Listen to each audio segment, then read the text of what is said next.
Welcome to Kids and Faith. This is a podcast of Liberty Church of the River Wards. I am John Alexander. I'm Alyssa Wood.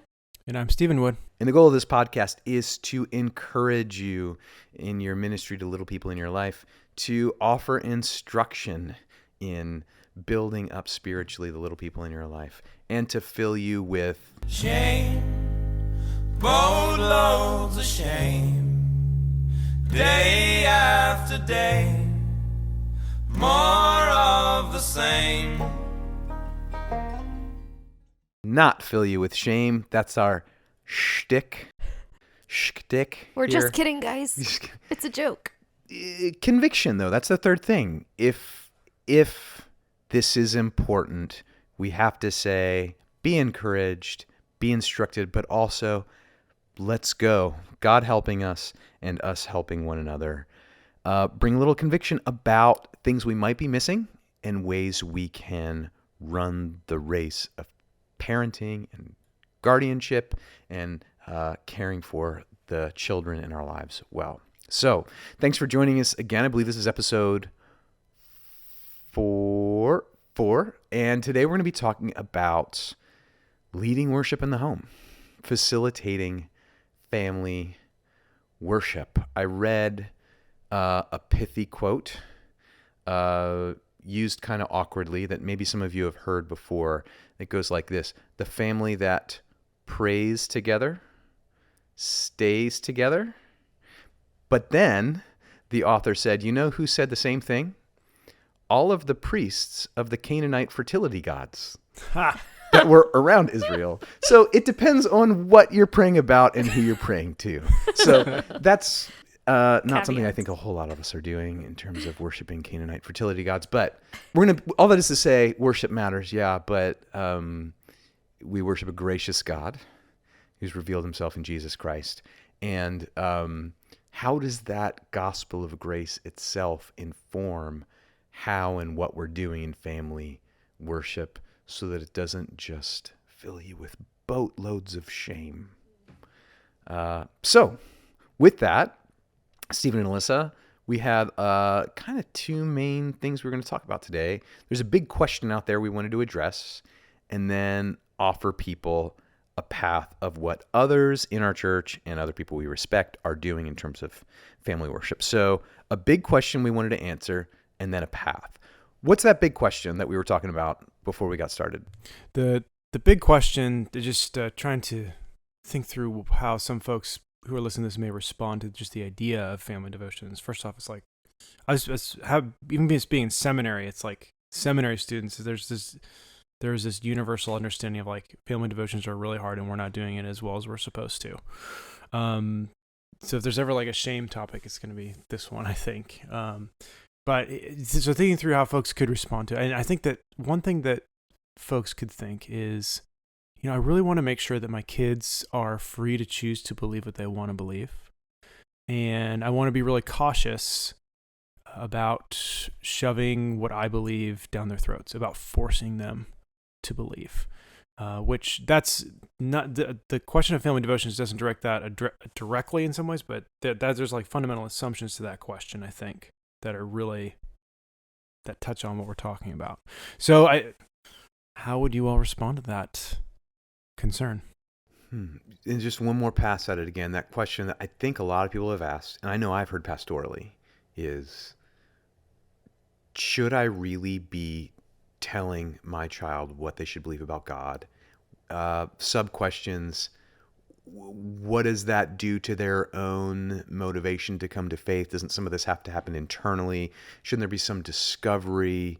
And how helpful was that in my own journey?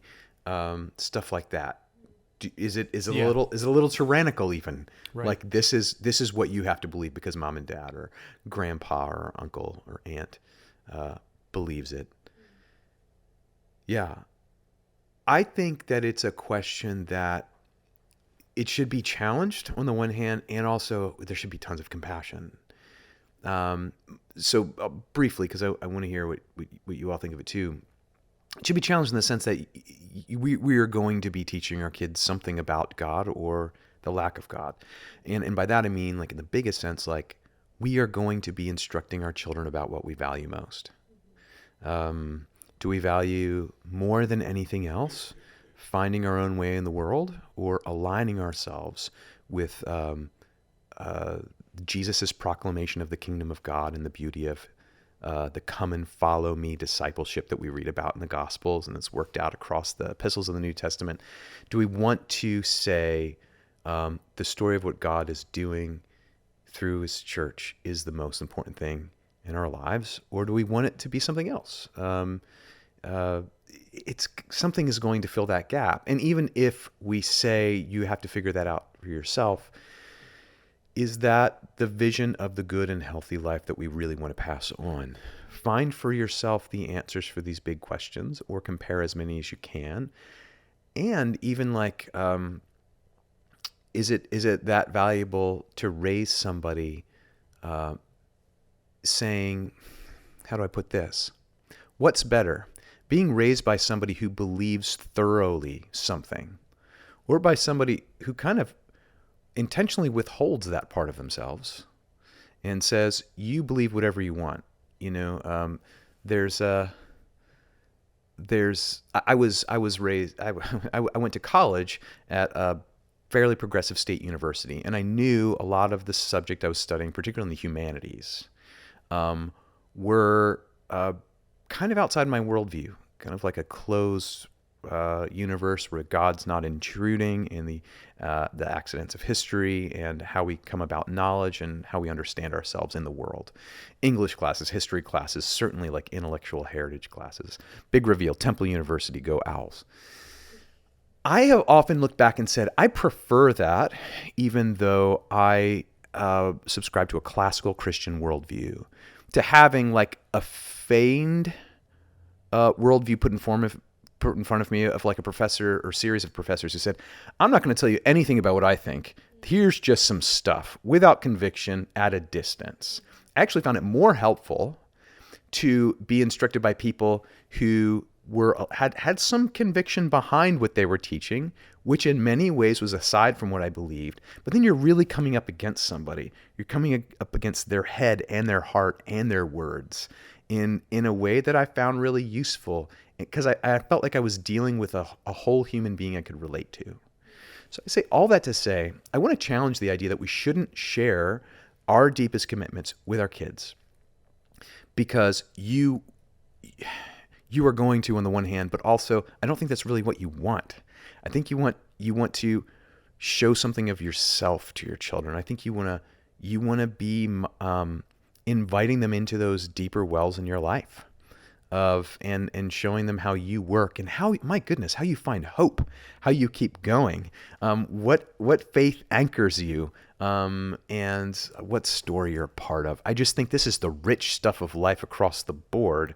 And so for somebody who is a convinced Christian, absolutely, you want to say, this is my only hope in life and death, and it's Jesus Christ. And then much more briefly, the compassion piece. And I'll say very little about this. I think, though, as much as that question should be challenged, I think it should, that question of should I really tell my kids what to believe? I want compassion on that question too, because I think some people in our church are really stuck on what they actually believe. And so they're conflicted. And, do we bring these little people into all the stuff we're wrestling with and make them feel even more unsteady? Do we act like we have more conviction than we do when we teach them the faith? So I want to offer a lot of compassion, because I think if you're in a phase of life and you're raising children where you're stuck in your faith, what are you going to do? So let me stop there. I just said a lot. I don't know how you all respond to that, or if you want to take that initial question in another direction altogether. Yeah, I think you hit on the points that I would want to hit on. That I think to continue to take the question charitably. I think it's something that I feel is I'm nervous about my kids, my two sons being the exact same as me, and me feeling like I need to make them into little carbon copy versions of myself. It's like that's a really sinister way to think about them. It's totally clamping down on their freedom, and I think some folks may be wary of doing that, as if to say, like, it's my job is for them to discover is to support them as they discover who they are. There's something really beautiful in that. that I need to hear more. I mean, I struggle with my first son. I'm a firstborn. He's a firstborn. He looks a lot like me. His personality is a lot like me.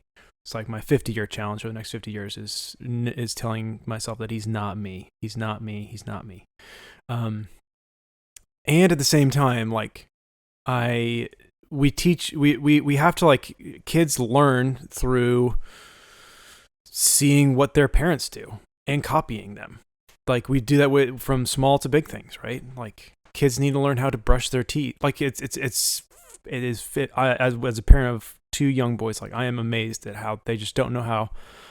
They know how to do very, very little, and they have to learn from us how to brush their teeth, how to eat their food, how to clean up after themselves, how to interact with grown-ups. And these things, they all sound small until you start stacking them up and you realize, like, oh no, this is actually about hygiene and respect and nutrition and other things that are actually all these giant building blocks to how to be a healthy human being. Yeah. And with family devotions, it's a similar sort of thing where it's like they have to copy. And Alyssa would actually know better about development, child development and stuff, and how the importance of the presence and mimicking parents works. But what beautiful building blocks we have to build for, like, our children being healthy human beings with family devotions. And that was the other point I was going to hit on, which you started to hit on, which is the question. It is pointed at the parents in some ways, where it's like, what do you believe about these things that we confess? Things, it's like, do we fundamentally think that we're just part of this one of many religious groups that has a few propositions that we subscribe to, and then we just do some random stuff? Or is this actually the story of the universe? Is this actually, like, key part of gospel proclamation is Jesus is Lord. Is Jesus really Lord? Like, is this good? Is this good news? Is this beautiful news?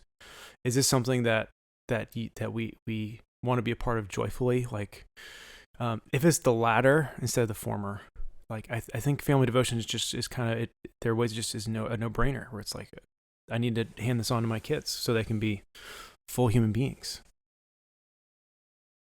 Yeah, you guys shared already about all the things that I was going to hit on. I think the only thing that I'll add is that the question itself kind of, like, assumes that as you're teaching your kids about the faith, that there might be a posture of, I don't know, it just assumes a lot about the posture. And I think that there's a way as a parent to teach kids about the faith with humility. So we're not claiming to have all the answers or to be perfect, but we're just trying to show them, as you guys have already said, what our hope is in life and death. And I think there's a way to do that humbly and in a way that's not, like, I don't know, like, overpowering kids, and still invites questions and invites doubts and invites curiosities, and doesn't come down hard on them. It's just offering the hope that we have. And also the way that, like, the Old Testament talks about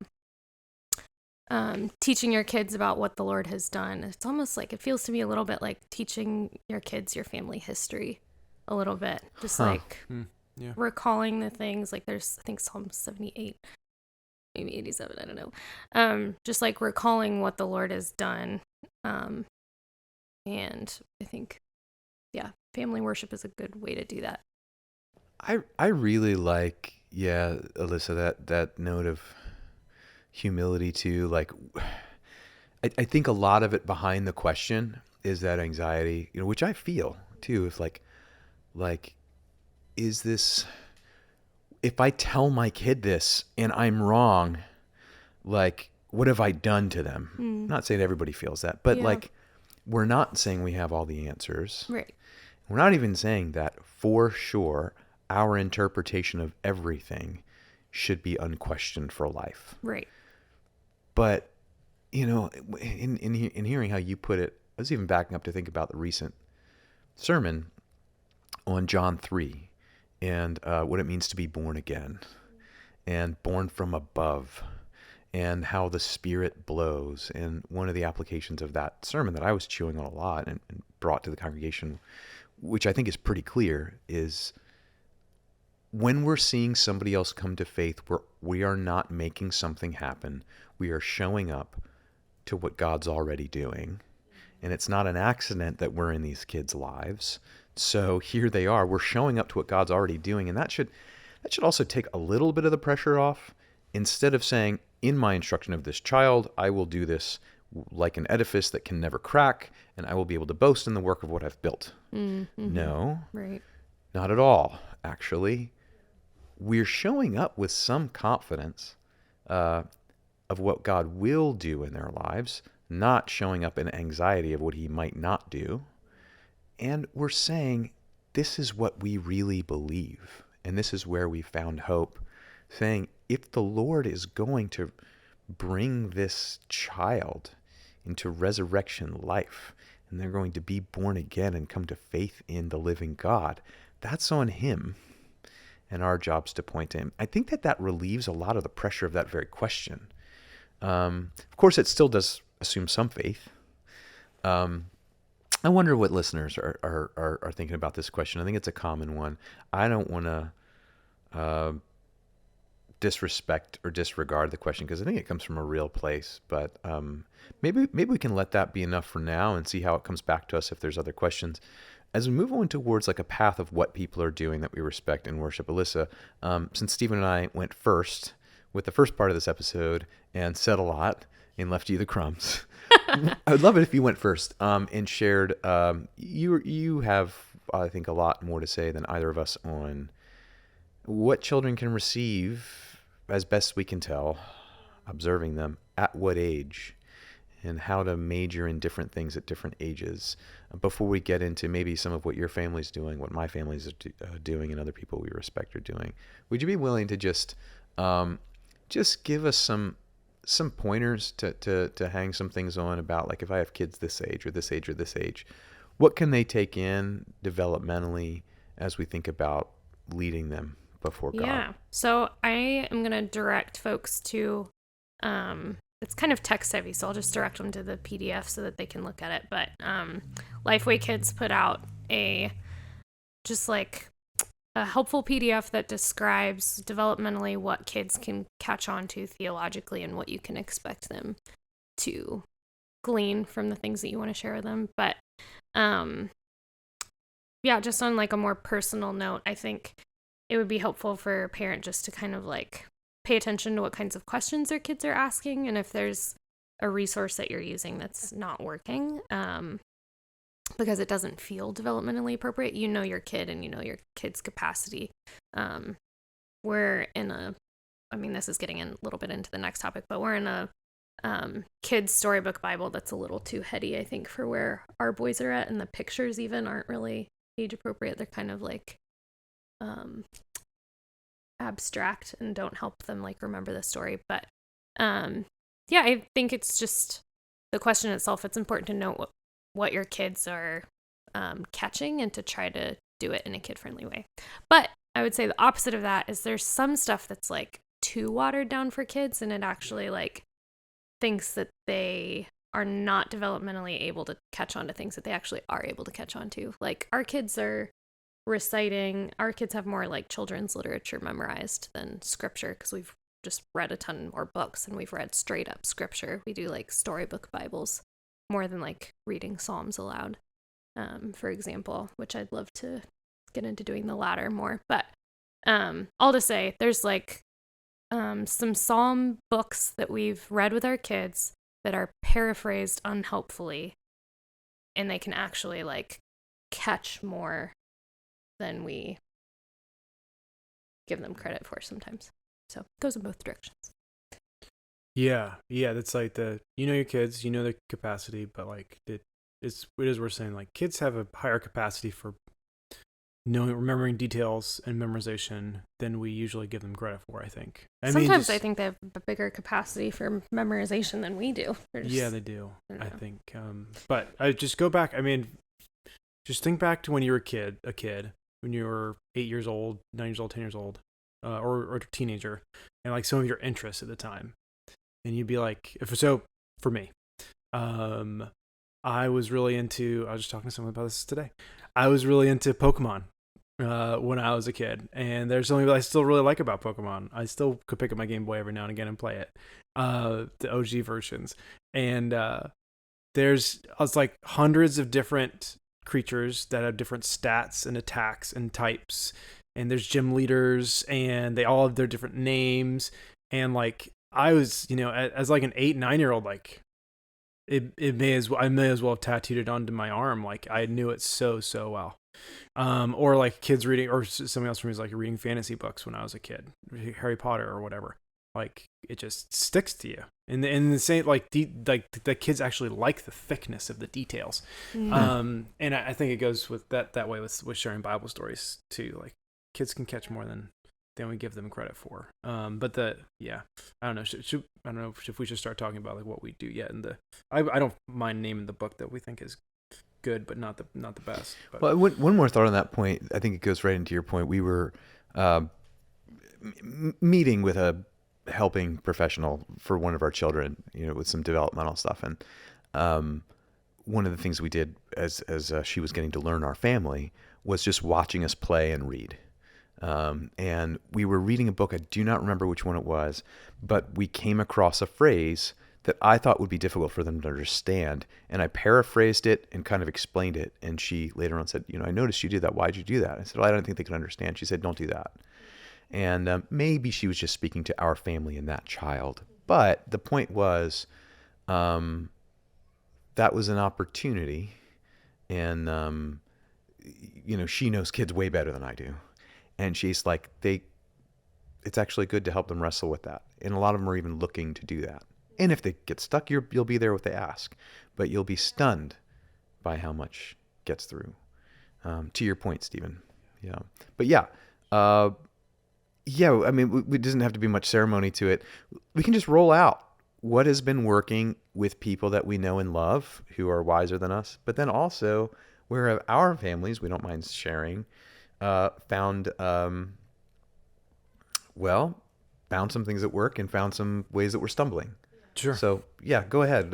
Throw a few things in the pot. Well, Alyssa, feel free to interrupt me, but I'll just share what we do. I feel like we've really hit a rhythm of something working over the past few months. Yeah, by God's grace. Yeah. By God's grace, it's taken some work, but first off, things not working and then things working again. I was talking with Larry, another member of our staff team, about this, and he and I had the exact same go-to phrase when it talks about family devotions, which is blesses the man, blesses the woman, blesses the mom, blesses the dad who never stops starting family devotions. Like it's something you're gonna have to be starting over again and again, which assumes that you'll fail. There'll be seasons where you break down, can't do it.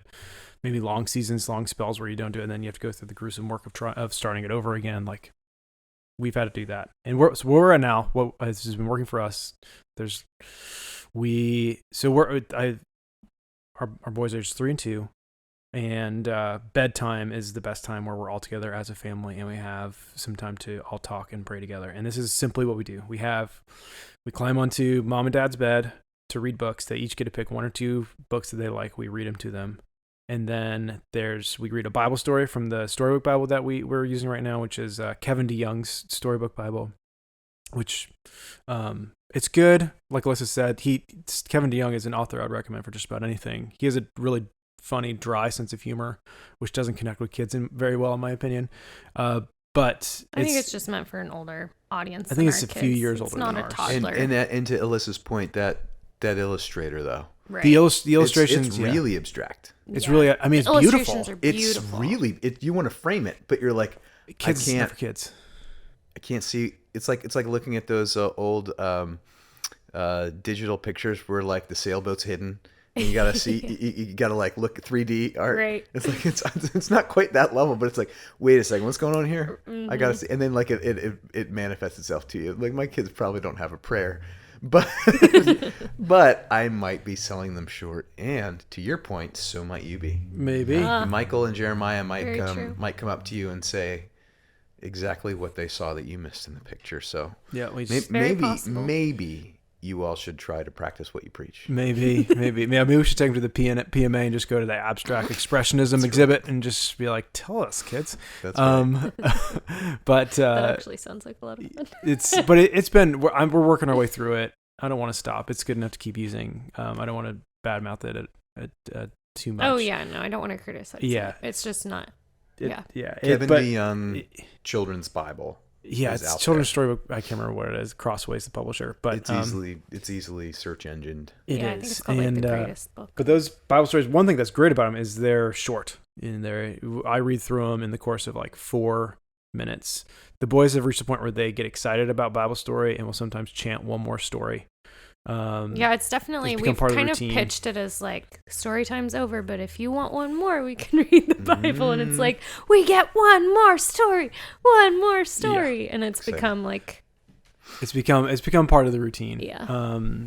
And when I start reading the Bible story in contrast with their other kids' books, they, especially our youngest, but both of them, sometimes they just start flopping around the bed and being silly. And they kind of check out. There are times they kind of check out. That's a common occurrence, which is why it's merciful that it's short. And then after that, we check in with each other and what was your favorite part of the day? Let's thank God for those things. And then we have does anyone need to ask for forgiveness for anything today? From someone else in the family. Yeah, and Alyssa and I try and model that, and that section of our is the one where our oldest especially loves it the most, where he immediately jumps into our arms, hugs us, and says, "Say something to me," like apologize for something. Well, yeah, ask for forgiveness for something, which is aggravating sometimes on the days where he's needed to be asking for more forgiveness, but himself. But he's learning. He actually is taking steps to that. And then from there, we pray based off those things. Maybe recap where there's some families that we love or friends or family that need to be prayed for. Pray for that. And we pray. I just pray for a short. My prayers are usually less than a minute long. And then we all say the Lord's Prayer together. Just kidding. Are they really that long? I don't think they're that long. And then Stephen's led us in doing the Lord's Prayer as a family, and that's been one that like really surprised me. Is the 2-year-old is like, he corrects me if I forget a line, which if I'm by myself leading it, then I often do, and he's like, yeah, he corrects me and says it with us, and he shuts his eyes all really, really tight. Yeah. And then last thing I'll say is we sing. We usually sing the doxology as we're walking the kids to bed. Yeah. And we sing the doxology sometimes stand in for prayers for meals, and the kids like that. Yeah. So just to back up real quick, I think that a big thing that you were saying at the start of explaining our family devotions is we kind of tried to find a time that we're already spending time together as a family, and where we already have their attention. So we kind of like built it into structure that we already had in place for like where are we naturally finding rhythms of being still and with one another, which I think has been helpful. Rather than trying to like carve out a time out of nowhere. Just look for times when you're already with your kids. Like I've heard some people say that like if that time naturally is just coming when you're in the car dropping your kids off at soccer practice, which is not a stage of life we're in, if that's where you're having your time, then that could be a time to probably not read a book, but pray at least. I don't know. Yeah, and I expect that's something that's going to get harder as kids get older. Where there are folks who listen to this podcast who have had to face challenges with this question that we are far beyond what we've had to experience. Yeah. You know, like as kids get older, that time where you're doing so much work getting the kids to bed, it changes. And the picking the time, like for me growing up, family devotions felt like my dad walking up to the dinner table with a giant Bible, slapping it on the table, and then telling us what he's been thinking about, which I'm so glad he did it. It was like such good formation for me and for my siblings and for my future family that he did it. But sometimes it feels like I got to start something awkward. And it's worth it to try and find a time where it's not doing that, but also embracing the cactus and being like, there are some times where it does have to just be a little bit of that. Wow. I have a question for you all. How are you all doing at cat devotions? Oh, geez. Is this coming? She has been climbing all over our laps. Yeah, well, we've been recording. He's a total heathen. She was just. I've been trying to get this nuzzling up cat to away John's from beard. my microphone, and it was all I could do to not. I also fear cats that I don't yet feel close to. Does she need to be catechized?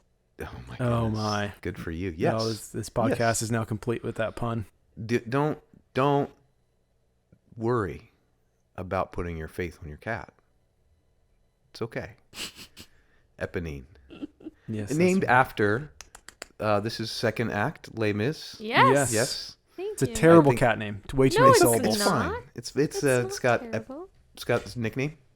Epi. EpiPen. Okay. Eponine. In terms of I recognize a few things.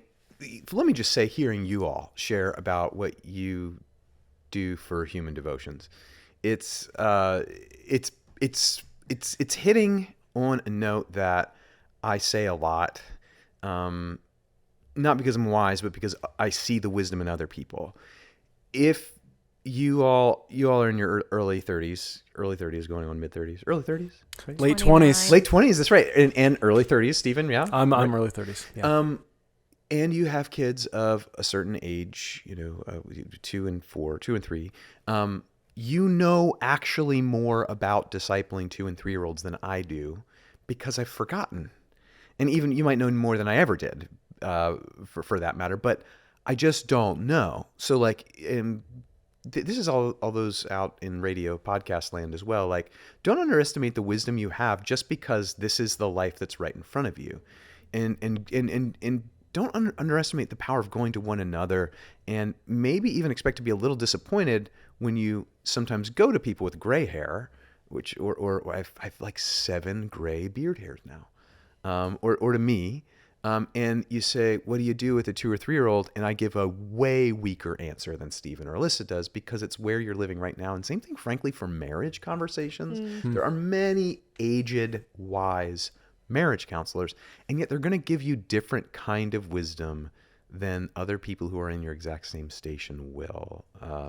At least that kind of wisdom that comes from here and now in the moment experience. You might get a counselor who's meeting all the time with people in all stages of life, and they have other kinds of wisdom. But that being said, hearing you all talk about your stage of life now even feels a little bit foreign to me. Our kids are 10, 7, and 4, and it is a little bit crazy. I have been feeding on some wisdom from a book that we shared with a lot of families during the pandemic called Family Discipleship.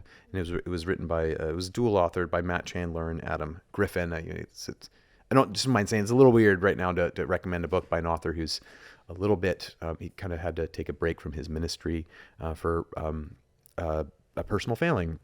That said, Matt Chandler with Adam Griffin put out this book a few years ago, and it was basically just pooling a lot of stuff that they learned at their church, and it stands, and it's a good book.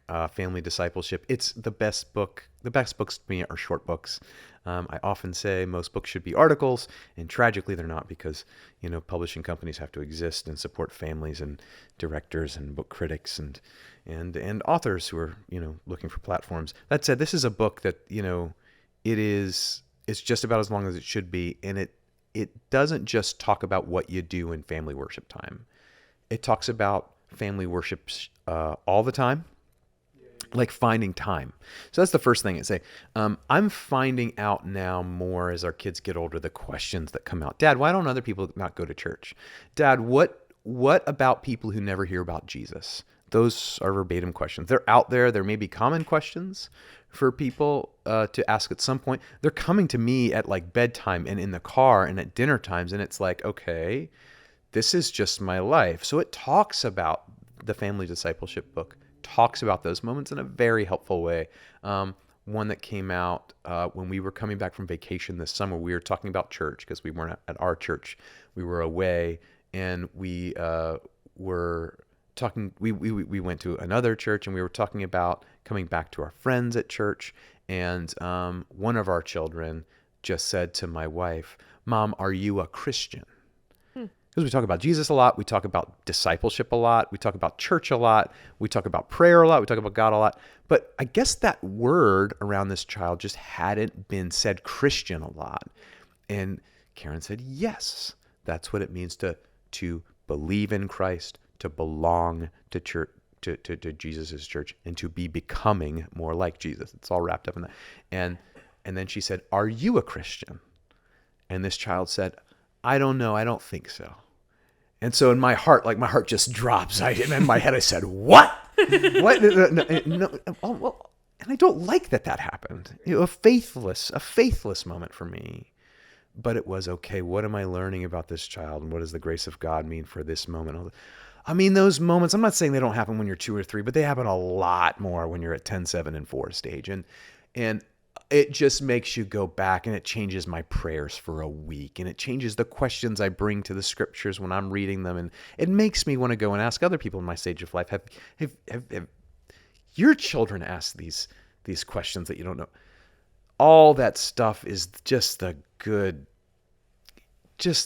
stuff for talking, following up with them and saying, "I don't know what to say to that right now." And then coming back 2 days later, "Do you remember you have this? This is your life. This isn't Bible time. This is your whole life." That's time. And I don't have any tips other than take a deep breath, receive it with faith, and you have this child, Lord willing, you have this child's whole youth to let them watch how you respond to their hard questions or their timely questions. And it's so rich. And I'm almost always glad they ask the question that I'm praying that I don't hear them ask. So there's that. Secondly, time together. I'll just throw some stuff out there because here's the thing. It changes. What do these children have attention for? What are these children rebelling against? What is happening at this time of day that it used to work and now that it doesn't? But we generally look to work in a little liturgy of song, scripture, and prayer. And sometimes it involves a memory verse with hand motions. Stephen has sent to all you people on our Liberty Kids Club list as well. There's no reason why we don't put this on the weekly email for Liberty River Words as well. Some of these hand motion YouTube videos. Stephen just did one for the 10 Commandments because that's what the Liberty Kids Club kids are doing on Thursday nights in terms of their lesson time. It's been very helpful. We've done something like that for the Beatitudes, and kids get into hand motions. Songs, sometimes we avail ourselves of technology.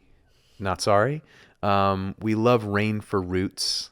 And they have, if you're familiar with Rain for Roots, that's one for the show notes. They have these great videos on YouTube, music videos that our kids love that are based on the Psalms or based on the teachings of Jesus. They have whole albums about the Sermon on the Mount. And our kids like to kind of if they're still cleaning up a little bit, we put that on to get, by the time that song's done, they're settled. Other things in terms of music, we love a version of the Lord's Prayer that our kids have sung more than recited. Sandra McCracken's. It's on one of her albums, The Lord's Prayer.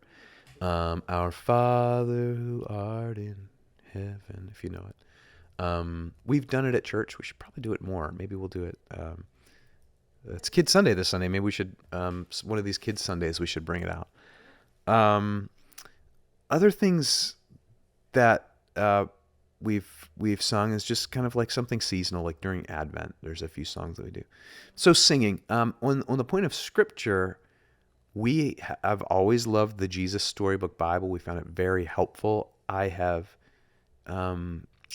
moved on to something, it's the Gospel Storybook Bible, which I believe was put out by the Sovereign Grace Network. It is dense and for an older age, and their artwork is certainly for an older audience. But I just went to, for a while now, what we've been doing is just me telling the stories. And I have to tell you, our kids are more engaged than they've ever been before. When I just say, like I said, I was just kind of retelling them the story of Nicodemus, because we had done that in Sunday worship with the grown-ups. I said, "How many of you know the story of Nicodemus?" And she's like, "There was this guy named Nicodemus, and he was a Pharisee, and man, he thought he knew a lot. And he went to Jesus one time, and he kind of wanted Jesus to know that he knew a lot. And how do you think Jesus received him?" And you make an interactive lot.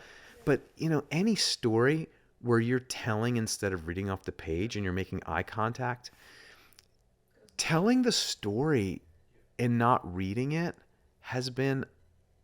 it's just been really engaging for them. And then the other thing I'll say about the stories that they love now is acting them out.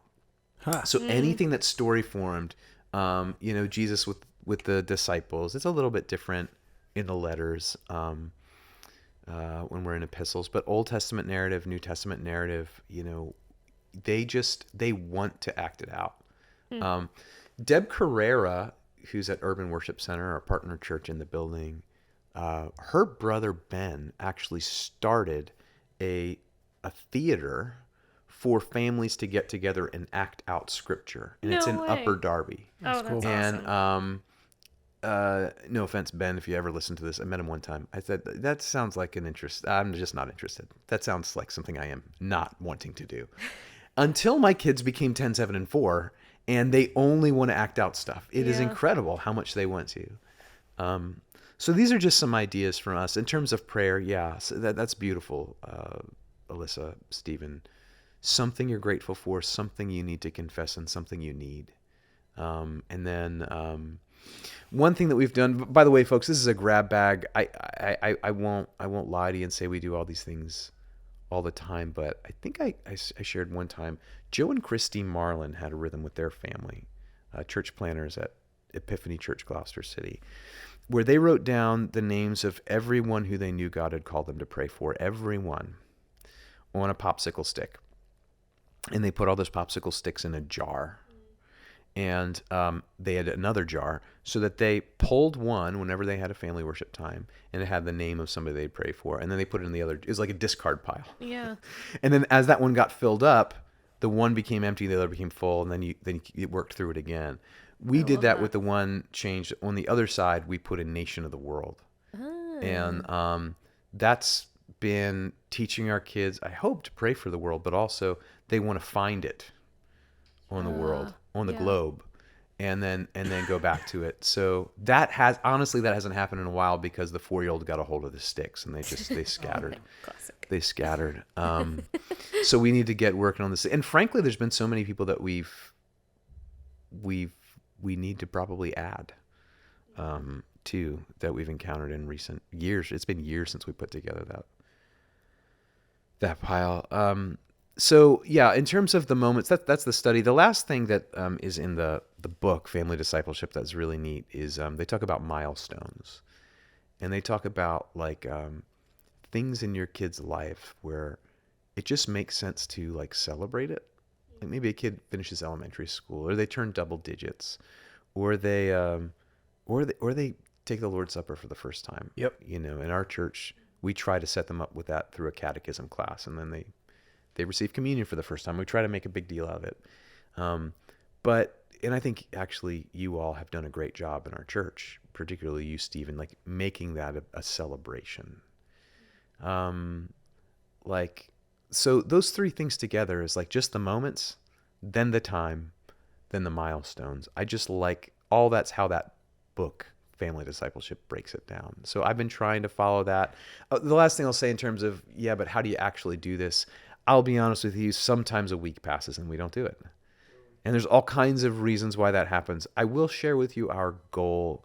Catherine Savage, who founded Philadelphia Classical School's personal friend, I don't follow exactly her model, but years ago when she was helping with children's ministry at a sister church of ours, she really encouraged something like 3 days a week for 15 minutes. And we rarely hit that. Usually we're on a good week, we're twice a week. But then we're at Liberty Kids Club too. So the goal, which is not always hit, is to just make it that kind of a regular rhythm. We know we're not going to hit every day because that's just the nature of me and my wife and our discipline right now. It's like it's just not going to happen. So if I hold that as the standard, boatloads of shame, but it's like, that's not a rule I have to follow. But I do want us to be pushed. I do want us to have some goal that we're reaching for because it's important. And having like a couple times a week as the goal, I hope it's serving our kids well. And yeah, sometimes we hit it. So yeah, that's us. Anything that you all, as you're hearing me talk and thinking about what you've seen other people do, that comes to mind just to throw out there that people have found rich in, I've heard of the old. I've heard a lot of people tell me that they never did anything growing up, and were raised in the church. I've also heard people tell me about what your dad did, Stephen. Of it was just after dinner. After dinner, the Bible came out and the lesson was read, and I think it depended on like the way the parent set the expectations. Yeah. And The posture some people of it. loved that time, and other people don't remember it as fondly in their adulthood. But yeah, I've heard of such things. But yeah, it was. I heard an experienced pastor. He'd been a pastor for like over 40 years. He shared what he would do when he would bring the Bible out after dinner with his different age kids. He would go around. I think he had 4 or 5 kids. Go around and he would ask each person had to ask a question, and he would always start with the youngest. Which sounds really intense, but he had good ideas. He had good reasons for it. I think it's because that way the youngest kids got asked like the easier, more basic questions. Did it work? Well, I shouldn't be laughing. Maybe. Yeah, I mean it is pretty intense. You can think about being a poor like 4-year-old. My dad bringing out the Bible, the expectations. You became used to it. What my mom would do was just as powerful and it's like this should definitely count under the umbrella of family devotions. Is my mom would come and would visit me and my siblings. I'm the oldest of 4. Each of our bedrooms before we go to bed every night. And this is more like when we were teenagers, so later on, and she would check in with each of us and pray with us every single night. And rub your back. And give us back rubs. Yeah, that's a Wood family thing. And it's like I can't pinpoint exactly how. It was really powerful. Liturgy to that. It was really powerful. Family liturgy for sure. Yeah. One more thing that I wanted to share that's not necessarily like bringing worship into the life of your home so much as making the Lord's Day something that your kids get excited about. And hopefully that includes church. But I've heard it said that making church more fun can sometimes include like giving your kids a treat after church. I think we talked about this last week. Like our kids love getting donuts before church, but some parents have a habit of doing like pancakes on Sunday mornings. Like there's something special about the Lord's Day. We're spending time as a family. That includes church. My family always did church and Chinese. We did church and Chinese food afterwards. And it was just like part of a longer liturgy of like family time after church that made Sundays a little more exciting than the rest of the days of the week. It wasn't like a chore to show up and arrive at church. It was like part of the special highlight of the week. I don't know. It sounds wise. Yeah, the liturgy of praying your children into sleep is really good too. We have a version of that. It's not exactly the same. Well, tell us what you are doing, listeners, and we will share it as we are able. But for now, thank you for listening. We'll be back before long, and bless the children, fight the shame. Take care. Shame. Bye-bye.